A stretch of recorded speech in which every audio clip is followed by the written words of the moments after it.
الحاجة اللي جوايا اللي أنا محتاجة أشتغل عليها دلوقتي عشان ما اقعدش أكرر نفس الحاجة تاني وتالت ورابع. يعني أنا أصلا قبل ما أجوز حسين خدت قرار بعد آخر واحد، يعني قبل ما أجوز حسين، إن أنا عمالة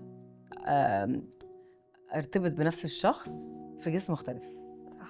نفس الحاجة عمالة تتكرر، أسامي مختلفة أجسام مختلفة وشوش مختلفة. أيوة، بس هي نفس الباترن ونفس الطريقة وبنفس كل حاجة.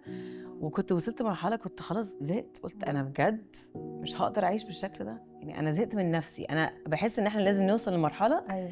إن إحنا كفاية بقى. كفاية دي من كفاية نفسي. بص. كفايه بقى.